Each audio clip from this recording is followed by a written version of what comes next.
নমস্কার বন্ধুরা, কেমন আছেন সবাই? আমি ভালো আছি, আশা করি আপনারাও ভালো আছেন। আজকে আবারও একটা নতুন ভিডিও নিয়ে চলে এসেছি পাঁচ ফোড়নে। আজকে একদম ঘরোয়া রেসিপি করেছি, সিম্পল রেসিপি। তবে সবাই এটা জানেন রান্না করতে, যারা জানেন না তাদের জন্য আজকের এই ভিডিওটা। তাহলে চলো, ভালো লাগলে দয়া করে পুরো ভিডিওটা দেখে নেওয়া যাক। দেখো, এখানে আমি নিয়ে নিয়েছি নোনা মাছ, সামুদ্রিক মাছ। এটা আমরা বাজরা বলে থাকি, অনেকে অনেক নামে বলে থাকেন, কিন্তু কে কী নামে বলেন আমি জানি না। তবে অন্য নামে যদি কেউ জেনে থাকেন তাহলে কমেন্ট বক্সে জানাতে কিন্তু ভুলবেন না। তাহলে চলো, মাছগুলোকে প্রথমে আমি কেটে নেব। তো দেখো, এই মাছের গায়ে কিন্তু তেমন কোনো আঁশ থাকে না, এক আধটা থাকে। এই মাছটা কিন্তু খেতে খুবই টেস্ট হয়, কিন্তু কাঁটা একটু বেশি থাকে। সরু সরু কাঁটা, ইলিশ মাছে যেরকম সরু কাঁটা থাকে এর গায়েও তেমনই সরু সরু কাঁটা থাকে। কিন্তু মাছটা খুবই মিষ্টি হয়, আর ভাজার সময়ও মাছের তেলে মাছ ভাজা হয়ে যায়। দেখো, মাছগুলোকে আমি কেটে নিচ্ছি।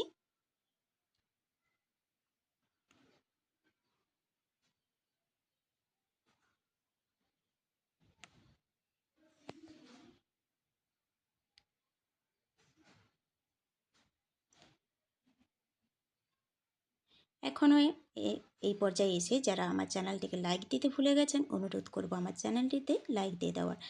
আর আজকের ভিডিওটা যদি ভালো লাগে তাহলে একটা হলেও আপনারা আপনাদের বন্ধুদের সঙ্গে শেয়ার করে নেবেন। আর আমার চ্যানেলে যদি নতুন কোনো বন্ধু হয়ে থাকেন তাহলে চ্যানেলটিকে সাবস্ক্রাইব করে পাশে থাকা বেল আইকনটি প্রেস করে নোটিফিকেশনে অল করে দেওয়ার। তাহলে যে কোনো ভিডিও দিলে আগে আপনার কাছে নোটিফিকেশন পৌঁছে যাবে। তো দেখো, মাছে আমি নুন হলুদ মাখিয়ে নিচ্ছি।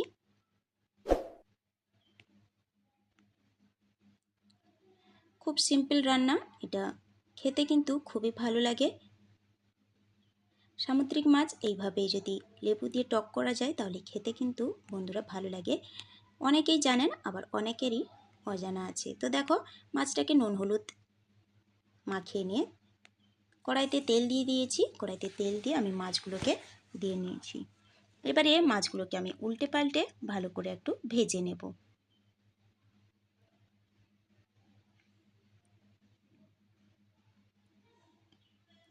খেতে কিন্তু এই মাছটা খুবই মিষ্টি লাগে।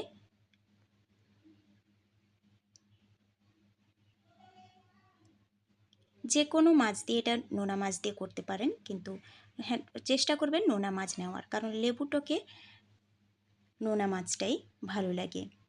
দেখো, একবার ভেজে নিয়ে বাকি যেগুলো ছিল সেগুলো আমি ভেজে তুলে নেব।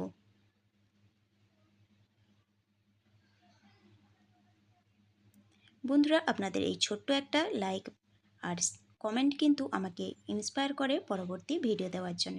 তাই অনুরোধ করব, লাইক আর কমেন্ট করতে ভুলবেন না। দেখো, সবগুলো মাছই আমার ভাজা হয়ে গেছে। এবারে একটা আগে থেকে পেস্ট করে রেখেছি, সেটাই আপনাদের দেখিয়ে দেব। দেখো, এখানে আমি এক সর্ষে নিয়েছি, আপনারা কালো সর্ষেও নিতে পারেন, আবার মিশিয়েও নিতে পারেন, কিন্তু আমি একটা নিয়েছি শুধু সাদা সর্ষে। এবারে আমি এটাকে পেস্ট করে নেব নুন দিয়ে। এদিকে দেখো, একটা লেবু নিয়েছি, বড় লেবু। এটাকে রস বের করে নেব। প্রথমেই বলেছি লেবু দিয়ে টক করব।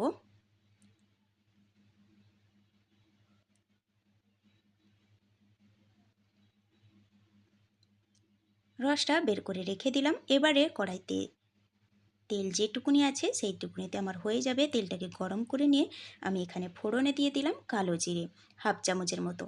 জিরে ফোড়নটা ফুটে গেলে আমি কয়েকটা চেরা কাঁচা লঙ্কা দিয়ে দেবো। আর দেখো, সর্ষেটাকে পেস্ট করে কিন্তু আমি ছেঁকে রেখেছিলাম। অবশ্যই ছেঁকে নিতে হবে, কারণ খোসা থাকলে কিন্তু ভালো লাগবে না। তো দেখো, ভাজা হয়ে যেতে ফোড়নটা আমি সর্ষের জলটা কিন্তু ঢেলে দিলাম। এখানে কিন্তু অল্প জল দিতে হবে, খুব বেশি জল কিন্তু দেওয়া যাবে না।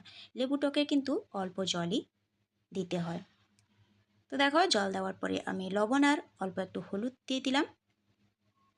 তেমন কিছুই নয়, খুবই সিম্পল, কিন্তু খেতে কিন্তু এই লেবুর টক ভালো লাগে।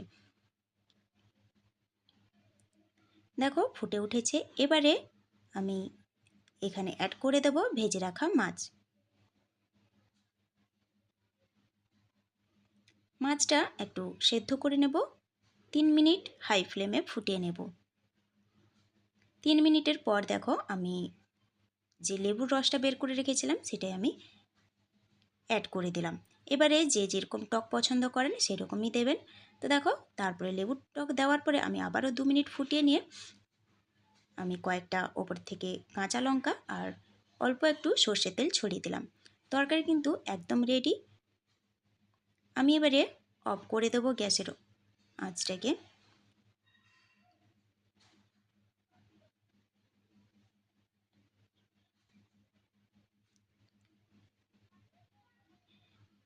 বন্ধুরা এরকম যদি আপনারা না বানিয়ে থাকেন কখনো, তাহলে অনুরোধ করব একবার হলেও বানিয়ে দেখার।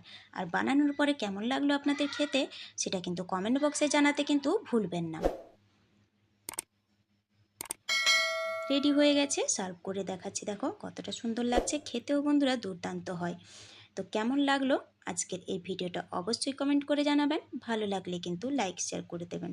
সুস্থ থাকবেন, ভালো থাকবেন। খুব শীঘ্রই দেখা হবে পরের একটা ভিডিও নিয়ে। তাহলে চলুন আজকে এখানেই শেষ করি।